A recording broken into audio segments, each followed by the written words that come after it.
Hi everyone, we from AS124 3D want to present to you guys about basic requirement for analysis. So before I start our presentation, I want to introduce to you guys about team members. Me, Ahmad Fakir Haikal, and the other team members is Muhammad Amin Naim, Muhammad Danis Farizi, and the last one is Syed Muhammad Izzat. Now let's talk about what are basic requirements for analysis. Analytical chemistry involves several steps to ensure a correct result. The quality of result depends on the proper sample handling and preparation. Now, what you learn in this chapter? Number 1. Sampling method for solid, liquid and gases. Number 2. How to preserve and store sample. Number 3. Preparing sample for analysis through various techniques. And lastly, eliminate potential interference to enhance accuracy. Now, what is sampling? Sampling is the process of taking a small part of something to represent the whole. It helps make sure the sample is similar to the larger group.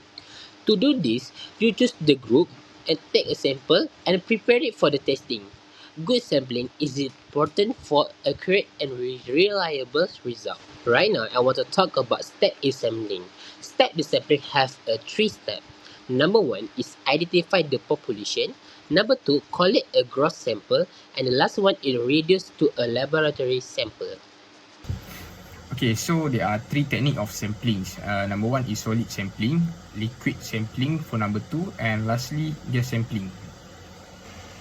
Okay, for solid sampling, we using a coning and quartering method. First, we pour the material onto a flat surface in the shape of cone. And then, we flatten the cone into a circular pile. After that, we divide the pile into 4 equal quarters. Number 4, we discard 2 opposite quarters and combine the remaining 2. Lastly, we repeat until the desired sample size is obtained. Liquid sample. Homogeneous liquids are easier to sample due to even distribution. For the tool, we use stiff samplers or pipette for collecting from different levels, like surface, in the middle and at the bottom. For the gas sample, we have 2 techniques of sampling. First, we use grab sampling. We collect the gas in a sealed container like bag or flask, and then it's suitable for analyzing condition at a single time point.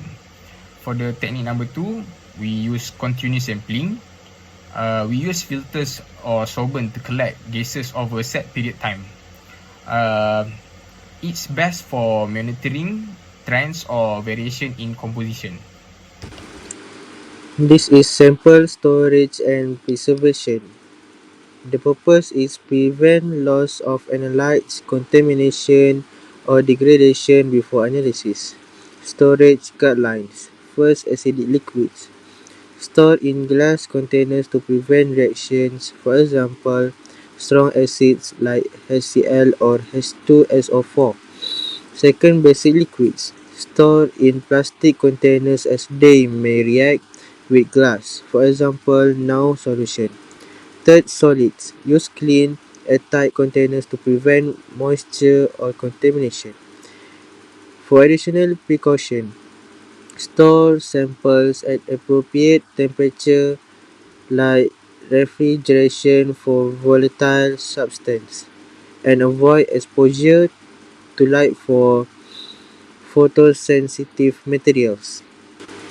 Sample preparation. First, dry etching. Heat sample at high temperature 400 to 700 Celsius to remove organic matter. The advantages is simple and low contamination. Disadvantages, time consuming, risk of analyte loss.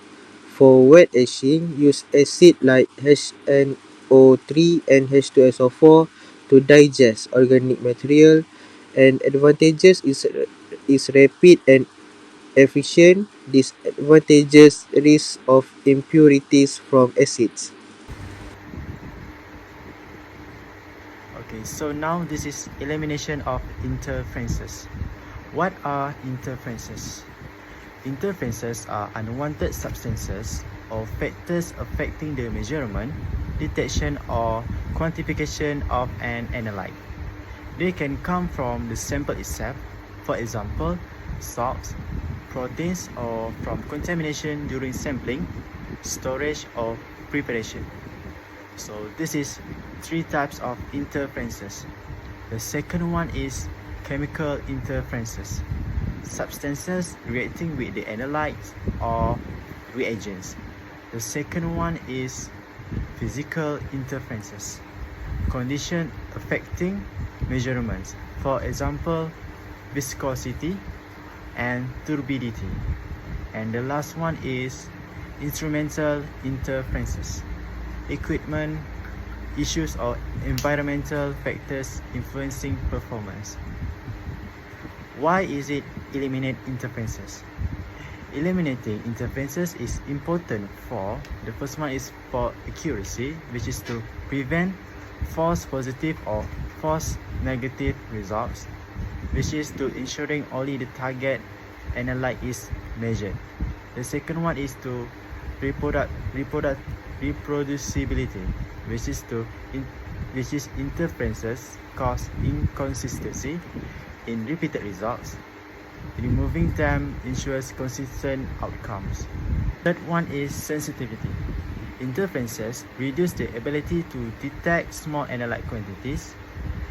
Eliminating them improve precision. And the last one is selectivity. Removing interferences ensures that only the target analyte is measured, increasing the method selectivity. This is the examples from other slide that I said before. Okay, now this is techniques to eliminate interferences. The first one is precipitation. Use chemicals to selectively precipitate the interfering substance. For example, removing calcium as calcium oxalate. The second one is chromatography. Separate analytes from interfering substances based on physical or chemical properties. The third one is distillation. Separate volatile analytes from non-volatile components. And the fourth one is dialysis. Remove small interfering ions or molecule through a small permeable membrane. And the last one is solvent extraction. Use immersible solvents to selectively remove interferences. Okay, now this is example about technique to eliminate interferences. To conclude, proper sampling is crucial for accurate and reliable analysis. Techniques must ensure the sample represents the population being studied. Samples must be stored and prepared correctly to avoid contamination and allow for accurate assessment. Removing interferences is also important for precise and reproducible results. That's all from us. Bye bye.